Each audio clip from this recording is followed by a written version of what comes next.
Lecture de la première lettre de saint Paul apôtre aux Corinthiens.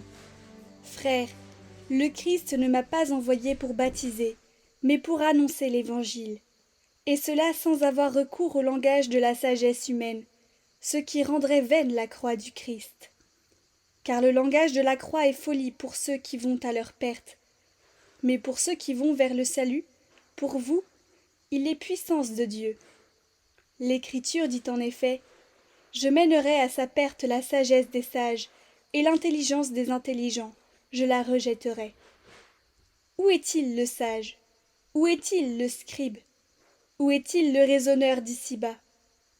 La sagesse du monde, Dieu ne l'a-t-il pas rendue folle?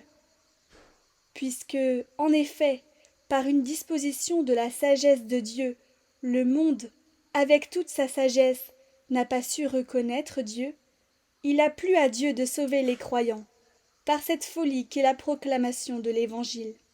Alors que les Juifs réclament des signes miraculeux et que les Grecs recherchent une sagesse, nous proclamons un Messie crucifié. Scandale pour les Juifs, folie pour les nations païennes. Mais pour ceux que Dieu appelle, qu'ils soient Juifs ou Grecs, ce Messie, ce Christ, est puissance de Dieu et sagesse de Dieu. Car ce qui est folie de Dieu est plus sage que les hommes, et ce qui est faiblesse de Dieu est plus fort que les hommes.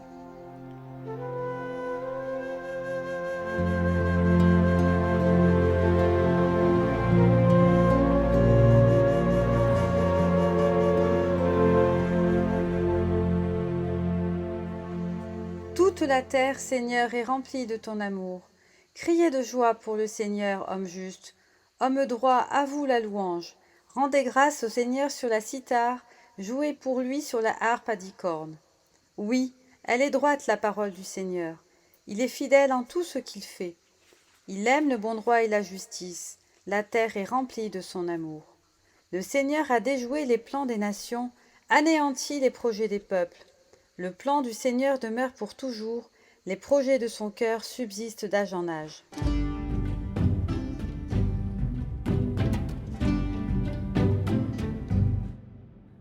Évangile de Jésus-Christ selon saint Matthieu. En ce temps-là, Jésus disait à ses disciples cette parabole. Le royaume des cieux sera comparable à 10 jeunes filles invitées à des noces, qui prirent leurs lampes pour sortir à la rencontre de l'époux. 5 d'entre elles étaient insouciantes, et 5 étaient prévoyantes. Les insouciantes avaient pris leurs lampes sans emporter d'huile, tandis que les prévoyantes avaient pris avec leurs lampes des flacons d'huile. Comme l'époux tardait, elles s'assoupirent toutes et s'endormirent. Au milieu de la nuit, il y eut un cri. « Voici l'époux, sortez à sa rencontre !» Alors toutes ces jeunes filles se réveillèrent et se mirent à préparer leurs lampes. Les insouciantes demandèrent aux prévoyantes « Donnez-nous de votre huile, car nos lampes s'éteignent. » Les prévoyantes leur répondirent « Jamais cela ne suffira pour nous et pour vous. Allez plutôt chez le marchand vous en acheter. » Pendant qu'elles allaient en acheter, l'époux arriva. Celles qui étaient prêtes entrèrent avec lui dans la salle des noces, et la porte fut fermée. Plus tard, les autres jeunes filles arrivèrent à leur tour, et dirent « Seigneur, Seigneur, ouvre-nous !»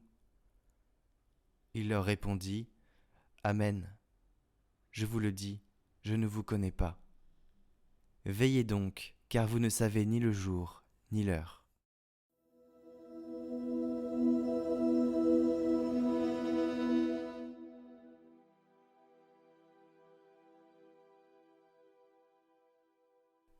Méditation avec saint Augustin.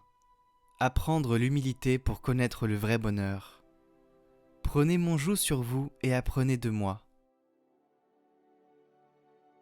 Non pas à construire l'univers, ni à créer les choses visibles et invisibles, ni à faire des miracles dans ce monde et à ressusciter des morts, mais apprenez de moi que je suis doux et humble de cœur.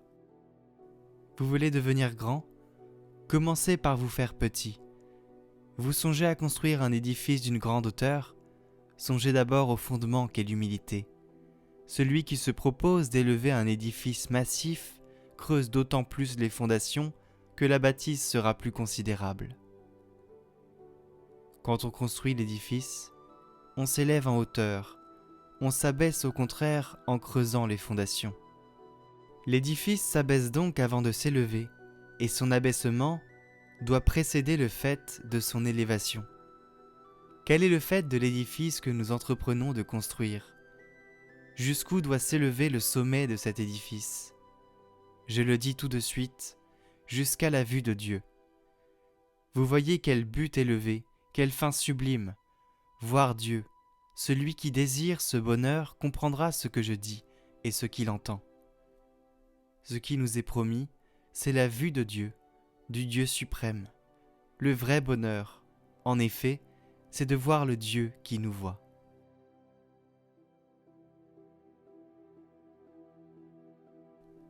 Deuxième méditation, extrait des Méditations sur les principaux mystères de la Très Sainte Vierge et pour les fêtes des saints.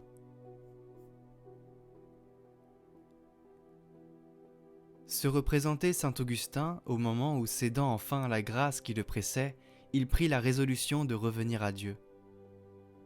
Les richesses de la miséricorde divine manifestées dans la conversion de saint Augustin. La conversion de saint Augustin est le chef-d'œuvre de la grâce, et nulle part la divine miséricorde n'éclate davantage. Il semble que le Seigneur ait voulu, par l'exemple de ce grand saint, offrir aux pécheurs repentants de tous les siècles le mode de la pénitence la plus parfaite et le motif de la plus ferme confiance. Saint Augustin avait beaucoup péché. L'orgueil, l'hérésie, des vices plus affreux encore avaient souillé ses premières années. Longtemps même, il avait résisté à la grâce intérieure qui le pressait de revenir à Dieu. Mais enfin, il ouvre son cœur à l'Esprit Saint. Il brise les liens d'iniquité qui le tenaient captif. Il déplore avec amertume les égarements de sa vie. Alors tous les trésors de la divine miséricorde se répandent sur lui avec profusion. Componction profonde, larmes abondantes, grâce puissante pour sortir du péché, victoire signalée sur ses penchants. Tout lui est accordé. Les difficultés de la vertu qu'il avait épouvantées si longtemps s'aplanissent devant lui. Rien n'étonne plus son courage. Il trouve ses délices les plus pures dans les efforts qui lui semblaient auparavant impossibles à sa faiblesse. Que le Seigneur est bon pour ceux qui reviennent à lui. Qu'il est libéral, magnifique à l'égard des cœurs généreux, qui se livrent sans opposition à toutes les impulsions de sa grâce. Jusqu'à quand userai-je de réserve dans ma fidélité envers lui ? Jusqu'à quand le forcerai-je par mes lâchetés et mes résistances à mettre lui-même des bornes à ses libéralités envers moi ? Les richesses de l'amour divin manifestées dans la sanctification de saint Augustin. Dès que l'esprit de grâce eut pris possession de l'âme de saint Augustin, il y opéra les merveilles les plus admirables. Mais surtout, il lui communiqua une charité si parfaite que le cœur de ce grand saint fut jusqu'à la fin de sa vie comme une fournaise embrasée du feu le plus ardent et le plus pur. Qui pourrait dire les délices que ce divin amour lui faisait goûter ? Qui pourrait peindre les transports qu'il lui inspirait et les vertus sublimes dont il devenait le principe ? Il suffit d'ouvrir les écrits de ce docteur incomparable pour sentir que son cœur dirigeait sa plume et que ce cœur avait sondé toute la profondeur des mystères de charité accomplis par le Seigneur en faveur de ses créatures.